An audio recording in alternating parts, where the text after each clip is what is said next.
கிமு 2000 ஆண்டின் நடுப்பகுதியிலே மெசபடோமியாவின் வடக்கிலும் அனட்டோலியாவினுடைய அதாவது இன்றைய துருக்கி மலைத்தொடர்களிலும் தோன்றிய ஹிட்டைட்டுகள் மனித வரலாற்றில் ஒரு திருப்பு முனையை உருவாக்கினார்கள். அவர்கள் ஒரு புதிய அரசியல் சக்தியாய் மட்டுமல்லாமல் ஒரு புதிய தொழில்நுட்ப காலத்தின் ஆரம்பத்தையும் குறித்தார்கள். அதுதான் இரும்பினுடைய ஆட்சி காலம். ஹிட்டைட்டுகளின் வேர்கள் கிமு 2000 சுற்றிய காலத்துக்கு அழைத்துச் செல்லுகிறது. அவர்கள் அனட்டோலியாவில் குடியேறியவர்கள். இவர்களின் மொழி இந்தோ ஐரோப்பிய மொழி குடும்பத்தை சார்ந்தது. இதன் மூலம் இவர்கள் சுமேரியர்கள், அகாடியர்கள், பாபிலோனியர்கள் போன்ற செமிட்டிக் மக்களிடம் இருந்து வேறுபட்டவர்களாகவும் இருந்தார்கள். ஆரம்பத்திலே சிறு அரசாட்சிகளாக இருந்த ஹிட்டைட் பழங்குடிகள் பின்பு ஒன்றிணைந்து ஒரு வலுவான ராஜ்யமாகவும் உருவெடுத்தார்கள். இவர்களின் தலைநகரம் ஹட்டுசா. இது இன்றைய துருக்கியில் இருக்கக்கூடிய போகாஸ்கோய் பகுதியில் இருந்தது. ஹட்டுசா ஒரு இயற்கை கோட்டையாகவே அமைந்திருந்தது. அதை சுற்றிலும் வலுவான மதில்கள், வெண்கல கதவுகள், கல்வெட்டிய சுவர் ஓவியங்கள் ஆகியவையும் இருந்தன.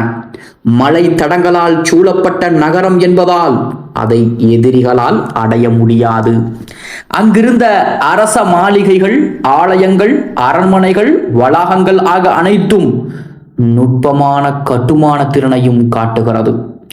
ஹட்டுசாவில் கண்டுபிடிக்கப்பட்ட களிமண் பலகைகள் ஹிட்டைட்டுகளின் அரசியல், சட்டம், மதம், போர் ஆகியவற்றின் முழு வடிவத்தை நமக்கு வெளிப்படுத்துகின்றன.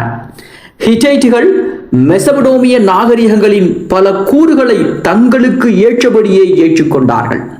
அவர்களின் எழுத்து முறையாக கீழ் வடிவ எழுத்தை அதாவது கியூனிஃபார்மை பயன்படுத்தினார்கள். இதன் மூலம் தங்கள் சட்டங்களையும் ஒப்பந்தங்களையும் பதிவு செய்தார்கள். ஹட்டுசா நகரில் கண்டுபிடிக்கப்பட்ட சுமார் 20,000 களிமண் பலகைகள் அவர்களின் ஆட்சி காலத்தின் ஆழமான சான்றுகள்.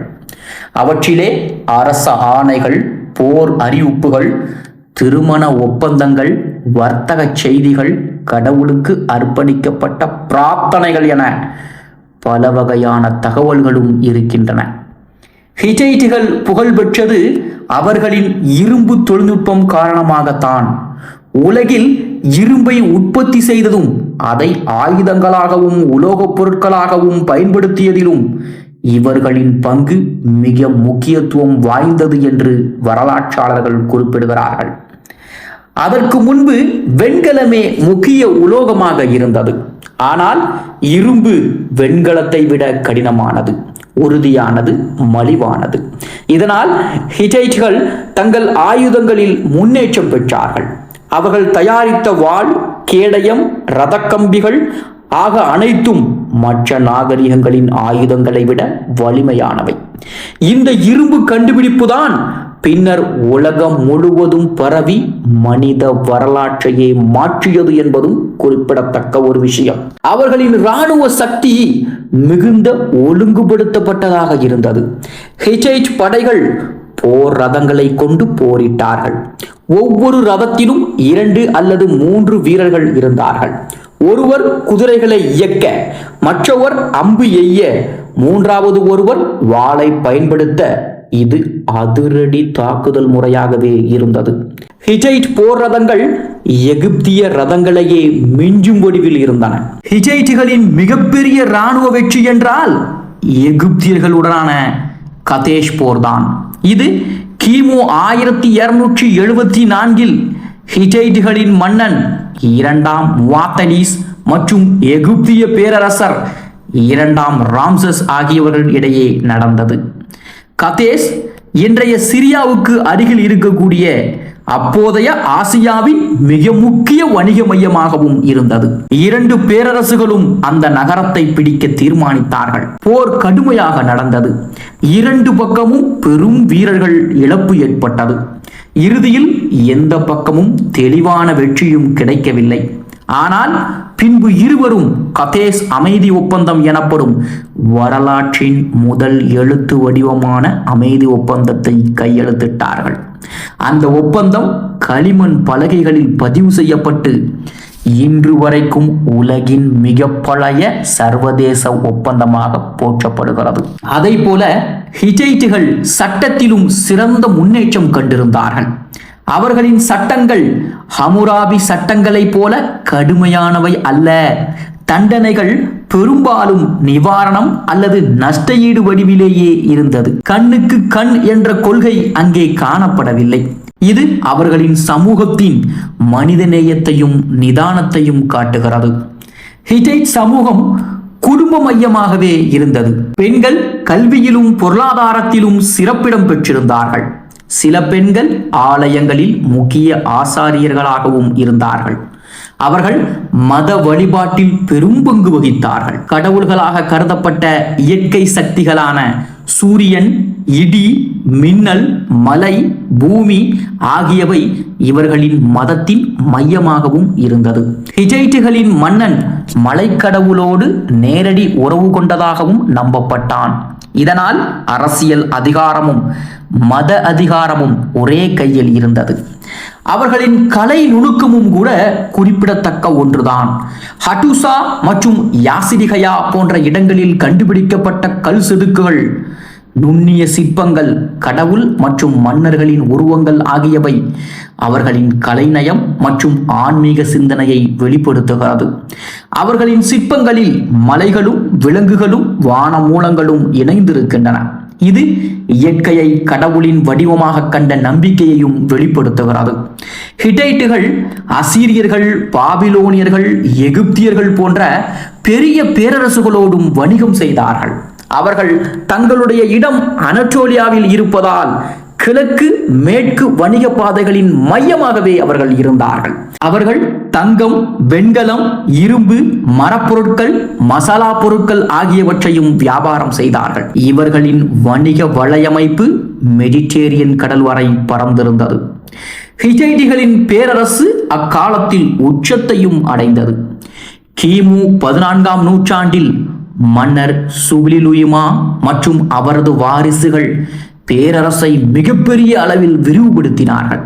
அவர்கள் வடக்கிலே கருங்கடல் வரையும் தெற்கில் சிரியா வரையும் தங்கள் ஆட்சியை விரிவுபடுத்தினார்கள்.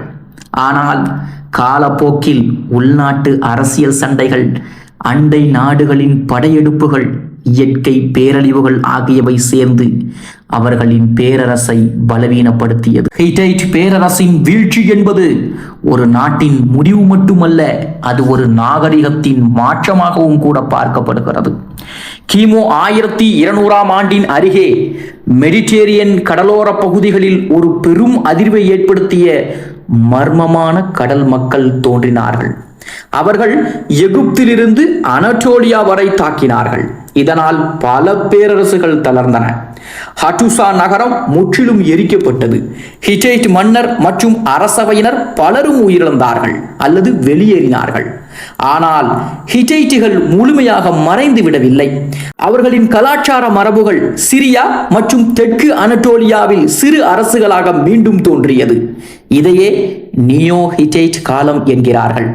இந்த காலம் கிமு 1200 முதல் 700 வரை நீடித்தது. கார்கேமிஷ், மெலிட், ஹமட், பாட்டினா போன்ற நகரங்கள் சிறிய ஹிட்டைட் அரசுகளாக வளர்ந்தன. இவை அசீரியர் பேரரசின் ஆட்சிக்கு உட்பட்டிருந்தாலும் தங்கள் கலாச்சாரத்தை பாதுகாத்தார்கள். நியோ ஹிட்டைட் அரசுகளுடைய கல் செதுக்குகள், சிற்பங்கள், கடவுளின் உருவங்கள், மன்னர்களின் சாதனைகள் ஆகியவை சுவர்களில் பதிக்கப்பட்டன. அவர்கள் ஹியராக்லிபிக்ஸ் எழுத்துக்களை பயன்படுத்தினார்கள். இது ஹிட்டைட் மொழியின் பிந்தைய வடிவமாகும். அந்த கல்வெட்டுகள் நமக்கு அந்த கால சமூக வாழ்க்கையின் பல தளங்களை வெளிப்படுத்துகின்றன.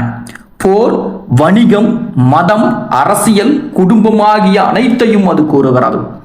ஹிட்டைட் நாகரிகத்தின் மரபு என்பது அண்டை நாகரிகங்களுக்கு பெரும் தாக்கத்தை ஏற்படுத்தியது. குறிப்பாக அசீரியர்கள், பாபிலோனியர்கள், பினீஷியர்கள், கிரேக்கர்கள் ஆகியோருடைய கலை, சட்டம், இராணுவம் ஆகியவற்றிலே ஹிட்டைட்டுகளின் அடையாளங்கள் காணப்படுகிறது. அவர்கள் உருவாக்கிய இரும்பு தொழில்நுட்பம் பிற பகுதிகளுக்கும் பரவி இரும்பு காலம் எனப்படும் புதிய மனித வரலாற்று காலத்தை ஆரம்பித்தது. கிமு 1000க்கு பிறகு மத்திய ஆசியா முதல் ஐரோப்பா வரை இரும்பு உற்பத்தி பரவியது. இது விவசாய கருவிகள், ஆயுதங்கள், கட்டிட தொழில்கள் என அனைத்திலும் புரட்சியை ஏற்படுத்தியது. அதை போல ஹிட்டைட்டுகளின் சட்டமும் ஒழுக்க அமைப்பும் பின்பு பெர்ஷியர் பேரரசிலும் கிரேக்க அரசியல் கோட்பாடுகளிலும் தாக்கத்தை ஏற்படுத்தியது. ஹிட்டைட் சட்டங்கள் மனித மரியாதையையும் நியாயத்தையும் வலியுறுத்தியது. அவர்களின் அரசாங்கம் ஒரு அரசனின் முழுமையான ஆட்சியாக இருந்தாலும் ஆலய ஆசாரியர்கள் மற்றும் அரசு மன்ற உறுப்பினர்கள் அரசின் தீர்மானங்களில் பங்கு பெற்றார்கள் என்பதும் குறிப்பிடத்தக்க ஒன்று. இதுவே பிற்காலத்திலே மன்ற ஆட்சி என்ற கொள்கைக்கும் வழிவகுத்தது. ஆக மொத்தத்தில் ஹிட்டைட்டுகளின் நாகரிகம் மற்ற நாகரிகங்களோடு கலந்த ஒரு பண்பாட்டு சங்கமம். மெசபடோமியாவிலிருந்து சட்டம் மற்றும் எழுத்து முறைகள், பீனீஷியர்களிடம் இருந்து வணிக கலைகள், எகிப்தியர்களிடம் இருந்து கட்டிட நுட்பங்கள் ஆகியவற்றை அவர்கள் எடுத்துக்கொண்டார்கள். இதனால் அவர்கள் தங்கள் நிலப்பரப்பை ஒரு பல்வகை கலாச்சார மையமாகவே மாற்றினார்கள். கிமு 13ஆம் நூற்றாண்டிலே ஹிட்டைட் பேரரசின் கடைசி மன்னர்களில் ஒருவரான 2ஆம் சுவிலுயுமா கடலோர பகுதிகளில் பெரும் பேராட்சியை நடத்தினார். அவர் சைப்ரஸ் தீவையும் சிரியாவின் சில நகரங்களையும் மீண்டும் கைப்பற்றினார். ஆனால் இந்த வெற்றிகள் நீண்ட காலம் நீடிக்கவில்லை. அரசியல் சீர்கேடு, உள்நாட்டு துரோகங்கள், கடல் மக்களின் தாக்குதல் ஆகியவை சேர்ந்து பேரரசை முற்றிலும் வீழ்த்தியது. ஹிட்டைட்டுகளின் வீழ்ச்சிக்கு பின்பு அவர்களின் தலைநகரமான ஹட்டூசா நூற்றாண்டுகளாக மறக்கடிக்கப்பட்டிருந்தது. 19ஆம் நூற்றாண்டின் இறுதியில் ஐரோப்பிய தொல்லியலாளர்கள் போகாஸ்கோய் பகுதியில் அகழ்வாராய்ச்சி செய்த போது களிமண் பலகைகள் நிறைந்த பெரும் நகரம் ஒன்றை கண்டுபிடித்தார்கள். அதுவே ஹட்டூசா. அங்கிருந்து வெளிப்பட்ட எழுத்துகள் ஹிட்டைட் மொழியை வெளிச்சத்திற்கு கொண்டு வந்தது. இதன் மூலம் நாம் இன்று ஹிட்டைட்டுகளின் அரசியல், மதம், சமூக வாழ்க்கை ஆகியவற்றை முழுமையாக அறிய முடிகிறது. ஆக ஹிட்டைட் மக்கள் தங்கள் காலகட்டத்தில் இருந்த எந்த நாகரிகத்திற்கும் ஒப்பாக அறிவிலும் கைவினையிலும் முன்னேற்றம் பெற்றிருந்தார்கள். அவர்கள் உருவாக்கிய கப்பல்கள், ரதங்கள், பாலங்கள், நீர்வழி அமைப்புகள் அனைத்தும் நவீன பொறியியல் திறமையின் ஆரம்ப வடிவங்கள். ஹட்டூசாவின் மலைக்கோட்டைகள், கோயில்கள், நகர அமைப்பு ஆகியவை இன்று வரைக்கும் தொல்லியலாளர்களையே ஆச்சரியப்படுத்துகிறது. இவ்வளவு செழித்த நாகரிகம் மறைந்த பின்பும் அதன் மரபு வாழ்ந்தது. கிரேக்க புராணங்களில் வரும் சில கதைகளில் ஹிட்டைட்டுகளின் தாக்கம் காணப்படுகிறது. ஆக ஹிட்டைட் மக்கள் தங்கள் அரசை இழந்தபோதும் உலகம் அவர்களின் கண்டுபிடிப்புகளை பயன்படுத்தி வளர்ந்தது. அவர்களின் இரும்பு ஆயுதங்கள் புதிய பேரரசுகளுக்கு வழிவகுத்தன. அவர்களின் எழுத்து ஆவணங்கள் வரலாற்றை நிரப்பின. அவர்களின் கலை மற்றும் சட்டம் மனித நாகரிகத்திற்கு அடித்தளமிட்டன என்பதும் குறிப்பிடத்தக்கது.